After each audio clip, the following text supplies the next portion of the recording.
Bavinck memberikan kata Yunani yang lain yaitu anastasis. Muncul dan kata itu menggambarkan Yesus bangkit sendiri.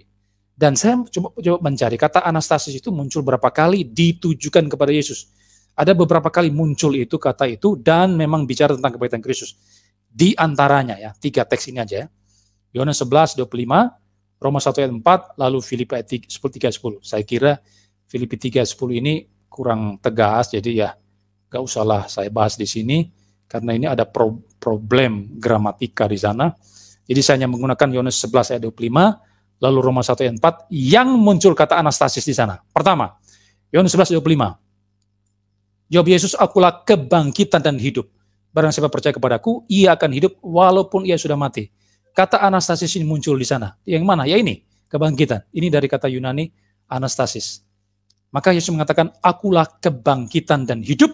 Barang siapa percaya kepadaku, ia akan hidup walaupun ia sudah mati. Oke? Bavinck mengatakan kata anastasis yang dikenakan bagi Yesus menunjukkan dia bangkit sendiri. Dan saya kira salah satu teks yang mesti kita rujuk adalah Yohanes 11 ayat 25, di mana kata Yunani itu muncul, akulah kebangkitan dan hidup. Nah, saudara, frasa akulah kebangkitan dan hidup, ini adalah terminologi yang mempunyai 2 makna.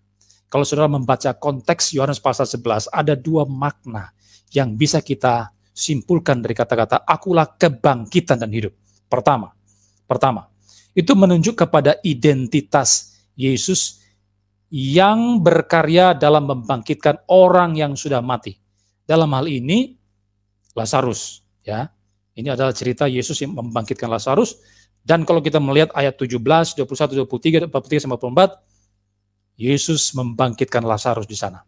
Dan memang anastasis ini berarti ada kuasa yang digunakan Yesus untuk membangkitkan orang mati, Lazarus. Tapi yang kedua, kata itu ya kan berarti bahwa Yesus itu adalah sumber hidup yang memberi hidup yang kekal bagi mereka yang percaya kepadanya. Oke, waktu dia mengatakan akulah kebangkitan dan hidup, yang dia maksudkan itu bahwa dia adalah sumber hidup yang memberi hidup kekal bagi mereka yang percaya kepadanya. Saudara bisa baca ayat 25 dan 26, ya kan? Yesus adalah sumber hidup yang berkuasa memberikan keselamatan yang kekal bagi saudara-saudara yang mau percaya kepada dia. Maka kalau saudara belum percaya Yesus adalah Tuhan dan Juru Selamatmu, cepat datang kepada dia, karena tidak ada nabi siapapun di luar Yesus, orang-orang hebat di dunia ini yang berani mengatakan, akulah kebangkitan dan hidup. Tidak ada nabi dimanapun, mereka sudah mati dan mereka tidak pernah bangkit lagi, kecuali nanti pada saat kedatangan Yesus kali kedua, Yesuslah yang akan membangkitkan nabi-nabi yang sudah mati itu. Tapi Yesus secara eksklusif menyatakan, akulah kebangkitan dan hidup. Kalau kamu mau percaya kepada saya, kamu akan hidup walaupun kamu sudah mati. Ini makna daripada kata-kata anastasis yang muncul dalam teks ini, di mana Yesus adalah kebangkitan dan hidup itu sendiri. Nah, Yesus itu adalah agen yang berkarya dalam kebangkitan kita. Jika kebangkitan kita itu merupakan refleksi dari kebangkitan Yesus, maka implikasinya adalah kebangkitan Yesus juga adalah buah karyanya sendiri. Oke? Kalau kebangkitan kita itu manusia ini adalah refleksi daripada kebangkitan Yesus, maka implikasinya kebangkitan Yesus adalah buah karyanya sendiri. Sudah bisa bandingkan Yohanes 10, 17, 18, di mana dia berkuasa menyerahkan rohnya atau nyawanya dan mengambilnya kembali. Ya. Nah, kemudian sudah mesti perhatikan ya. Frasa akulah kebangkitan dan hidup. Itu dalam kata Yunani, akulah itu dalam kata Yunani ego eimi. Oke. Ini dia menggunakan kata ego eimi. Aku adalah. Ya, kalau kita terjemahkan secara harfiah, aku adalah kebangkitan itu. Menggunakan definisi artikel di sana. Akulah kebangkitan itu. Ego eimi. Ya, ini menunjukkan apa? Menunjukkan keilahian Kristus. Para sarjana seringkali mengatakan istilah ego eimi ini adalah milik daripada Yahweh itu sendiri, menunjukkan kekekalan, menunjukkan keilahian daripada Yahweh itu sendiri.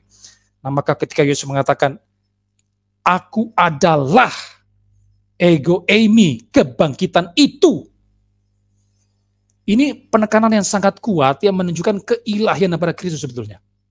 Keilahian Kristus itu muncul di dalam teks ini begitu sangat kuat dengan kata-kata ego eimi di sana. Maka menjadi kurang tepat jika Yesus tidak bisa atau tidak bangkit sendiri. Menjadi kurang tepat kata-kata akulah kebangkitan itu. Ya kan? Kalau Yesus tidak bangkit sendiri, mestinya dia tidak mengatakan akulah kebangkitan.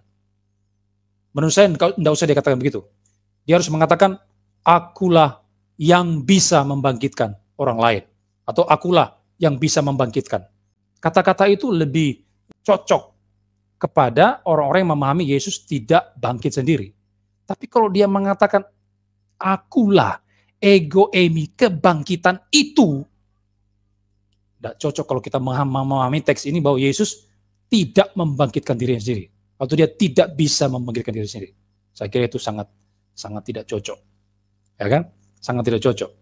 Maka frasa itu bukan hanya dimaknai merujuk pada kuasa Yesus yang sanggup membangkitkan manusia, tetapi juga kuasa kebangkitan yang dia terapkan bagi dirinya sendiri. Oke? Bagi dirinya sendiri.